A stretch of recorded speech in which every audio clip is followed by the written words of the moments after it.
Muling bumida si Pangulong Duterte sa cover ng Time Magazine. Kung noon tinawag siyang The Punisher, ngayon tinatawag siyang Strongman of the World. Ano nga ba ang ibig sabihin niyan? Yan ang inaksyonan ni Maricel Halili.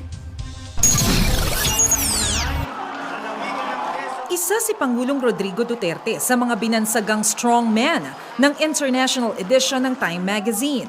Kahanay niya rito sina Russian President Vladimir Putin, Hungary Prime Minister Viktor Orban at si Turkey President Recep Tayyip Erdogan. Lahat sila pawang may imaheng diktador.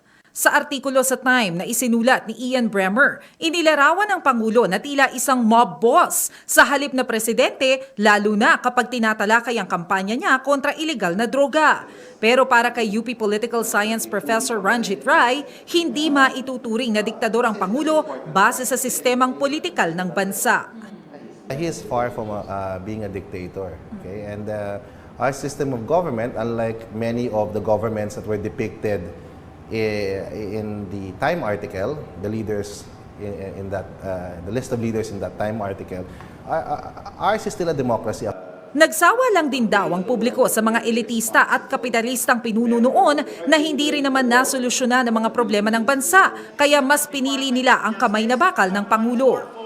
And I think a political economy standpoint, global capitalism has created so much discontent, disillusionment, and disappointment, okay, that it has created, and of course, it has disarticulated and disconnected, okay, so many people across the world.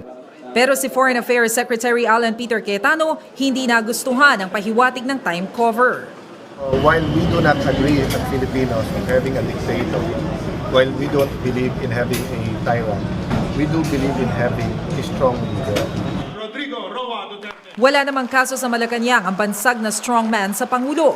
Ipinapakita lang daw kasi nito ang tibay ng kanyang pamumuno na hinahangaan ng publiko. Patunay nito ang mataas pa ring trust at approval ratings ng Pangulo. Umaaksyon, Maricel Halili, News 5.